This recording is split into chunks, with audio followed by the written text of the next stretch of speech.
નમસ્કાર વિદ્યાર્થી મિત્રો, ધોરણ 10 માં સાયન્સના લેક્ચરમાં આપનું હાર્દિક સ્વાગત છે। લાસ્ટ લેક્ચરમાં આપણે હૃદય વિશે ભણ્યા હતા કે મનુષ્યનું હૃદય કઈ રીતે કાર્ય કરે છે અને તેની રચના વિશે। આજે જુદા જુદા પ્રાણીઓમાં હૃદયની રચના વિશે ભણવાનું છે। સૌપ્રથમ આપણે હિમોગ્લોબિનનું પ્રમાણ વિશે જાણીએ। બોર્ડમાં 1 માર્ક્સમાં પૂછાતો પ્રશ્ન કે મનુષ્યમાં હિમોગ્લોબિનનું પ્રમાણ કેટલું હોય છે, બાળકોમાં કેટલું હોય, સ્ત્રીમાં કેટલું હોય વગેરે વગેરે। याद રાખવાનું છે બધાને બાળકો। મનુષ્યમાં હિમોગ્લોબિનનું પ્રમાણ 12 થી 18 ગ્રામ પ્રતિ ડેસીલીટર। ઓકે। પુરુષોની વાત કરીએ તો પુરુષોમાં 13 થી 18 ગ્રામ પ્રતિ ડેસીલીટર। ડીએલ એટલે ડેસીલીટર। સ્ત્રીઓમાં 12 થી 16 ગ્રામ પ્રતિ ડેસીલીટર। ગાયની વાત કરીએ તો પ્રાણીઓમાં હોય છે 10 થી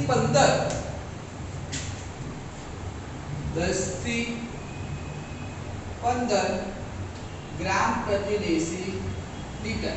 ભેંસમાં જોઈએ 12.5 થી 14.5 ગ્રામ પ્રતિ ડેસીલીટર। પડે ખબર આટલી વસ્તુ।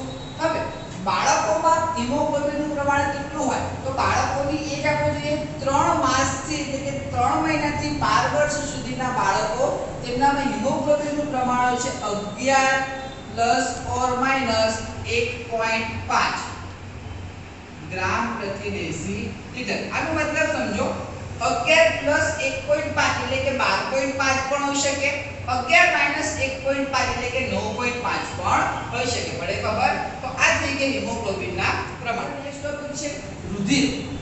રુધિર વિશે નોંધ લો। 2 માર્ક્સમાં પૂછાતો પ્રશ્ન છે રુધિર। રુધિર એ શું છે તો રુધિર એ લાલ રંગની પ્રવાહી સંયોજક પેશી છે। ક્લિયર? ફરી એકવાર, રુધિર એ લાલ રંગની પ્રવાહી સંયોજક પેશી છે।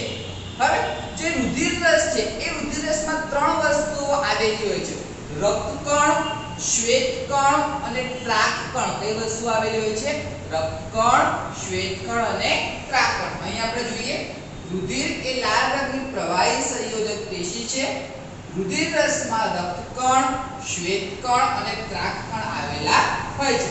હવે રુધિર છે કોનું વહન કરે છે તો રુધિર એક ખોરાકનું, કાર્બન ડાયોક્સાઇડનું, ક્ષારનું અને નાઇટ્રોજન યુક્ત દ્રવ્યોનું વહન કરે। ફરી એકવાર, રુધિર એ ખોરાકનું, કાર્બન ડાયોક્સાઇડનું, ક્ષારનું અને નાઇટ્રોજન યુક્ત દ્રવ્યોનું વહન કરે છે। રુધિરમાં જે રક્તકણ છે એ રક્તકણ ઓક્સિજનનું વહન કરે છે। પડે ખબર? તો આ થઈ ગઈ રુધિરની ટૂંક નોંધ। જોઈ લો બાળકો એકવાર। એના પછીનો ક્વેશ્ચન છે પરિવહન તંત્રની લાક્ષણિકતા। પરિવહન તંત્ર, સૌપ્રથમ પરિવહન એટલે શું? સમગ્ર શરીરમાં વહન કરતું હોય તેવું એક પ્રકારનું તંત્ર। તો આપણે કાલે હૃદય વિશે ભણ્યા કે હૃદય છે એ આપણા આખા શરીરમાં રુધિરનું પરિવહન કરે છે। તો પહેલો પોઈન્ટ આપણે જોઈશું, સમગ્ર શરીરમાં રુધિરને ધકેલી શકે તેવા પંપ જેવું અંગ એટલે કે હૃદય આવેલું હોય છે। બીજું, બધી જ પેશીઓમાં જે વાહિકા છે એ વાહિકા જાળીની જેમ પથરાયેલી હોય છે। અને છેલ્લું, જો આપણા શરીરમાં કોઈ પણ ઈજા થાય, કંઈ પણ વસ્તુ વાગે તેનું સમારકામ થાય છે। ક્લિયર? ફરી એકવાર 3 લાક્ષણિકતા જોઈ લો। આપણે 2 માર્ક્સમાં પૂછી શકે છે। સમગ્ર શરીરમાં રુધિરને ધકેલી શકે તેવા પંપ જેવું અંગ આવેલું હોય છે એટલે કે હૃદય। સેકન્ડ, બધી જ પેશીઓ સુધી વાહિકા જાળાની જેમ પથરાયેલી હોય છે। ત્રીજું, જો શરીરમાં કોઈ પણ ભાગે ઈજા થયેલી હોય તો તેનું સમારકામ થાય છે। ક્લિયર? આટલા ક્વેશ્ચન બાળકો જોઈ લો। આજનો આપણો એના પછીનો ટોપિક માછલીથી સસ્તન સુધી હૃદયનો ઉદ્ભવ વિકાસ સમજો। બાળકો મોસ્ટ આઈએમપી પ્રશ્ન છે। સૌપ્રથમ આપણે માછલીમાં જોઈએ કે માછલીમાં હૃદય એ કઈ રીતનું હોય છે। 1 by 1 પોઈન્ટ્સ યાદ રાખીશું, ધ્યાનથી યાદ રાખજો। માછલીમાં એક કર્ણક અને એક શેપક. ફરી એકવાર, માછલીઓમાં એક કર્ણક અને એક શેપક એમ દ્વિખંડીય એટલે કે બે ખંડ વાળું હૃદય આવેલું હોય છે. ફરી એકવાર, માછલીઓમાં એક કર્ણક અને એક શેપક એમ દ્વિખંડીય હૃદય આવેલું હોય છે. બીજું કે માછલીમાં જે હૃદય છે એ હૃદયમાંથી રુધિર ઝાલરમાં જાય. ક્યાં જાય બાળકો? ઝાલરમાં જાય. માછલીનું શ્વસન અંગ આપણે ધોરણ 8 થી ભણીએ છીએ. ફરી એકવાર સેકન્ડ પોઈન્ટ કે માછલીઓમાં હૃદય છે એ હૃદયમાંથી રુધિર ક્યાં જાય? ઝાલરમાં જાય. હવે જ્યારે રુધિર એ ઝાલરમાં જાય છે ત્યારે ઝાલરમાં એ રુધિર ઓક્સિજન યુક્ત થાય અને ઓક્સિજન યુક્ત થયા પછી સમગ્ર શરીરમાં ધકેલવામાં આવે છે. ફરી એકવાર, માછલીઓમાં એક કર્ણક અને એક શેપક એમ દ્વિખંડીય હૃદય આવેલું હોય છે. બીજું, હૃદયમાંથી રુધિર ક્યાં જાય? ઝાલરમાં. ઝાલરમાં રુધિરમાં શું ઉમેરાય? ઓક્સિજન એટલે કે રુધિર ઓક્સિજન યુક્ત થાય. ઓક્સિજન યુક્ત થયા બાદ તે સમગ્ર શરીરમાં પરિવહન પામે છે. આમ રુધિરના એક પરિવહન ચક્ર દરમિયાન હૃદયમાંથી રુધિર માત્ર એક જ વાર પસાર થાય. જોઈ લો માછલી માટે. સેકન્ડ, ઉભયજીવી અને ઘણા સરીસૃપ પ્રાણી. ઉભયજીવી એટલે શું? કે જે પાણીમાં અને જમીન પર બંને જગ્યાએ જીવી શકે તેને ઉભયજીવી કહેવાય. સરીસૃપ એટલે જે સરકીને ચાલે છે એને સરીસૃપ પ્રાણીઓ કહેવાય. એ બંનેમાં જોઈએ તો ઉભયજીવી અને સરીસૃપમાં બે કર્ણક અને એક શેપક યુક્ત દ્વિખંડીય હૃદય આવેલું હોય. ફરી એકવાર, ઉભયજીવી અને સરીસૃપ વર્ગના પ્રાણીમાં બે કર્ણક અને એક શેપક યુક્ત એમ દ્વિખંડીય એટલે કે ત્રણ ખંડ વાળું રુધિર આવેલું હોય છે. સેકન્ડ, કે આ વર્ગના જે પ્રાણીઓ છે તે ઠંડા રુધિર ધરાવે છે. કેવા રુધિર ધરાવે છે? ઠંડા રુધિર ધરાવે છે. તેમનું જે શરીર તાપમાન છે એ વાતાવરણ પર આધારિત છે, માટે તેમને વધુ ઊર્જાની જરૂર પડતી નથી. ફરી એકવાર, ઉભયજીવી અને સરીસૃપ તે ઠંડા રુધિર વાળા પ્રાણીઓ છે. તેઓનું શરીર તાપમાન એ વાતાવરણ પર આધાર રાખે છે, માટે તેમને વધુ ઊર્જાની જરૂર પડતી નથી. અહીં કે આ વર્ગના પ્રાણીઓ છે એ ઓક્સિજન વિહીન અને ઓક્સિજન યુક્ત રુધિરને મિશ્ર થવાની પરિસ્થિતિ કેટલીક હદ સુધી સહન કરી શકે છે. ફરી એકવાર ત્રણ જોઈ લઈએ. તેઓ બે કર્ણક અને એક શેપક યુક્ત દ્વિખંડીય હૃદય ધરાવે છે. તેઓ ઠંડા રુધિર વાળા પ્રાણીઓ છે. તેઓનું શરીર તાપમાન એ વાતાવરણ પર આધારિત છે, માટે તેમને ઊર્જા માટે વધુ ઊર્જાની જરૂર પડતી નથી. તેઓ ઓક્સિજન વિહીન અને ઓક્સિજન યુક્ત રુધિરને મિશ્ર થવાની સ્થિતિ કેટલીક હદ સુધી સહન કરી શકે છે. છેલ્લું છે પક્ષીઓ અને સસ્તન. પક્ષીઓને આપણે ઓળખીએ છીએ સસ્તન એટલે કે બચ્ચા આપતા પ્રાણીઓ. જે પણ પ્રાણીઓ બચ્ચા આપે છે તેનો સસ્તનમાં સમાવેશ થાય છે. બાળકો, મનુષ્ય પણ સસ્તન વર્ગના પ્રાણીઓ છે. આગળ આપણે ભણ્યા કાલે હૃદય, તો હૃદયમાં કેટલા ખંડ હતા? 4. તો પક્ષીઓ અને સસ્તન વર્ગના પ્રાણીઓ બે કર્ણક અને બે શેપક એમ 4 ખંડ વાળું રુધિર ધરાવે છે. ફરી એકવાર, તેઓ બે કર્ણક અને બે શેપક યુક્ત ચતુષ્ખંડીય હૃદય ધરાવે છે. હવે આ જે ચતુષ્ખંડીય હૃદય ધરાવે છે એમાં ડાબી બાજુ ઓક્સિજન યુક્ત રુધિર વહે છે અને જમણી બાજુ ઓક્સિજન વિહીન રુધિર વહે છે. આ બંને રુધિર એકબીજામાં મિશ્ર થતા નથી. ફરી એકવાર, પક્ષીઓ અને સસ્તન વર્ગના પ્રાણીઓ બે કર્ણક અને બે શેપક એમ ચતુષ્ખંડીય હૃદય ધરાવે છે. તેઓમાં ડાબી બાજુ ઓક્સિજન યુક્ત અને જમણી બાજુ ઓક્સિજન વિહીન રુધિરનું વહન થાય છે. તેઓ એકબીજામાં મિશ્ર થતા નથી. એ પછી કે આ જે વહેંચણી આપણે ભણ્યા એ વહેંચણીથી વધુ ઓક્સિજન નો પુરવઠો મળી રહે છે. ક્લિયર? એટલે કે જે પ્રાણીઓને પોતાનું શરીર તાપમાન જાળવી રાખવા માટે વધુ ઊર્જાની જરૂર હોય તેમના માટે આ ગોઠવણી લાભદાયક છે. ફરી એકવાર જોઈ લો. તેઓ બે કર્ણક અને બે શેપક યુક્ત ચતુષ્ખંડીય હૃદય ધરાવે છે. અહીં હૃદયની ડાબી તરફ ઓક્સિજન યુક્ત અને જમણી તરફ ઓક્સિજન વિહીન રુધિરનું વહન થાય છે અને રુધિર મિશ્ર થતું નથી.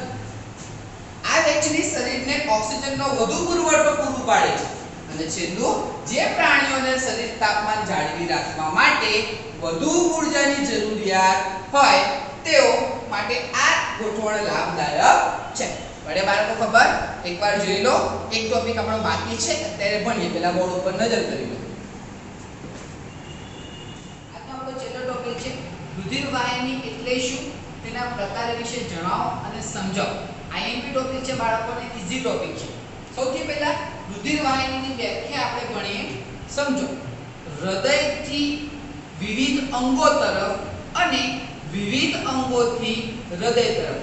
એકવાર હૃદયથી વિવિધ અંગો તરફ અને વિવિધ અંગોથી હૃદય તરફ રુધિરનું વહન કરતી બંધ પોલીનલિકાઓને રુધિર વાહિની કહેવાય. ફરી એકવાર મારી સાથે બોલો. હૃદયથી વિવિધ અંગો તરફ અને વિવિધ અંગોથી હૃદય તરફ રુધિરનું વહન કરતી બંધ પોલીનલિકાને રુધિર વાહિની કહેવાય. વ્યાખ્યા જુઓ.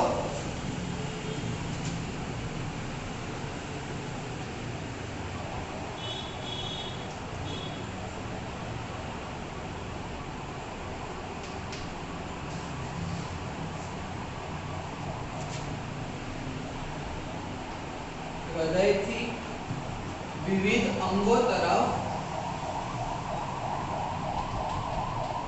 અને વિવિધ અંગોથી હૃદય તરફ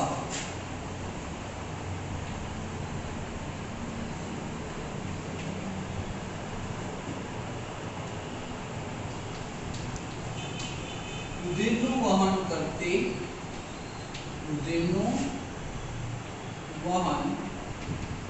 કરતી બંધ પોલીનલિકાને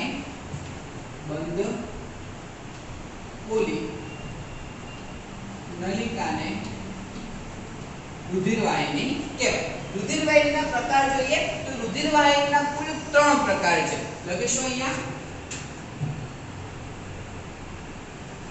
પ્રકાર. કેટલા પ્રકાર છે બાળકો? 3 પ્રકાર છે. અહીંયા લખીશું રુધિર વાહિનીના 3 પ્રકાર છે. પહેલું ધમની, બીજું શિરા અને ત્રીજું રુધિર કેશિકા.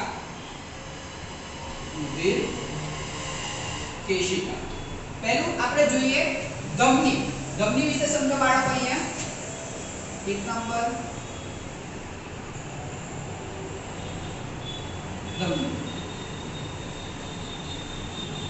અહીંયા જો હૃદયથી વિવિધ અંગો તરફ રુધિરનું વહન કરતી રુધિર વાહિનીને ધમની કહેવાય. ફરી એકવાર હૃદયથી વિવિધ અંગો તરફ રુધિરનું વહન કરતી રુધિર વાહિનીને શું કહેવાય બાળકો?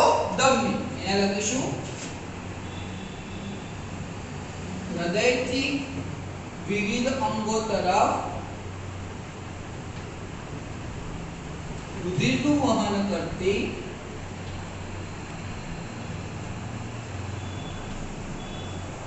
રુધિર વાહિનીને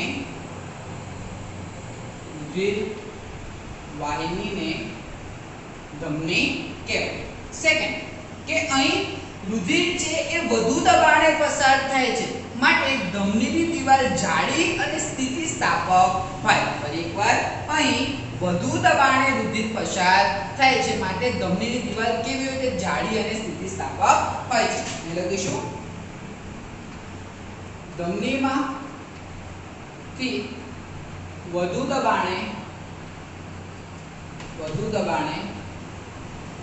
રુધિર પસાર થાય છે માટે તેમની દીવાલ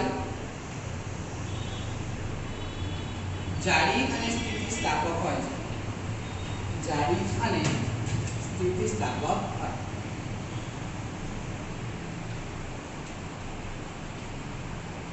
ક્લિયર? ત્રીજો point ધમનીમાં ઓક્સિજન યુક્ત રુધિર વહે છે એટલે કે ઓક્સિજન વાળું રુધિર વહે છે.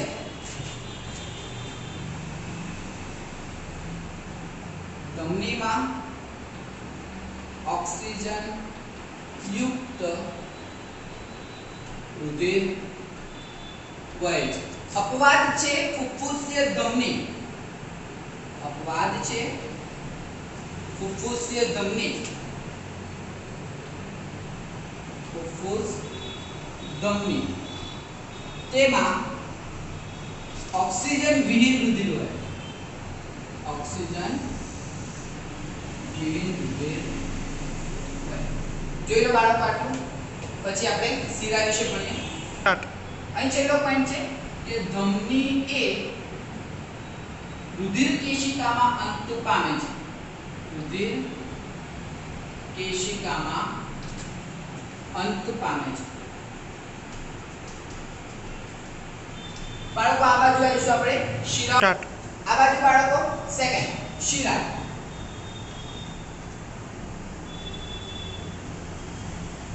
એકદમ ઈઝી છે બાળકો.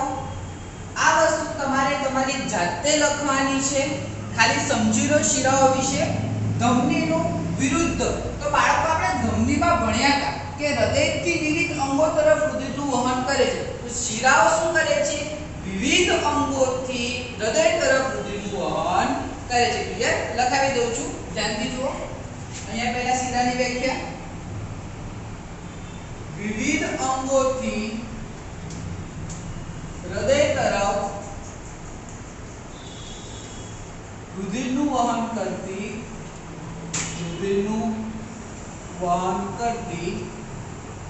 રુધિર વાહિનીને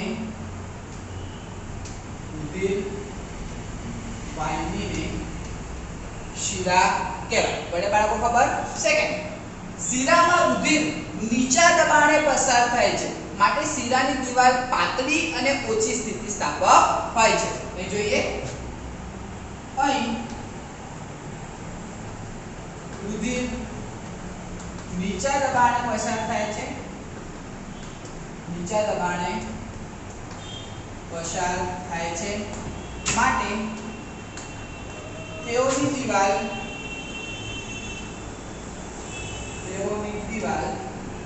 પાતળી અને ઓછી સ્થિતિસ્થાપક હોય. પાતળી અને ઓછી સ્થિતિસ્થાપક હોય.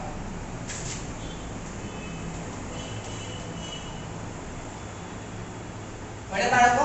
ત્રીજો પોઈન્ટ અહીંયા આપણે જોઈએ કે ધમનીમાં કેવું રુધિર વહે છે? ઓક્સિજન યુક્ત. તો શિરામાં વહે છે ઓક્સિજન વિહીન.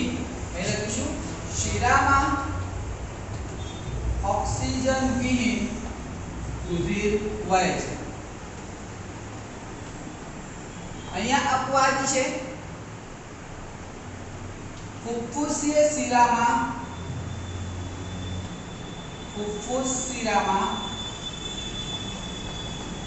ઓક્સિજન યુક્ત રુધિર વહે. ઓક્સિજન યુક્ત રુધિર વહે. અને શિરાનો લાસ્ટ પોઈન્ટ અહીંયા જોઈએ કે ધમનીએ ક્યાં અંત પામે છે? રુધિર કેશિકાઓમાં. તો આ કેશિકાઓ જોડાઈને શિરા બનાવે છે. કેશિકાઓ જોડાઈને શિરા બનાવે છે. આજનો છેલ્લો ટોપિક 3 રુધિર કેશિકા.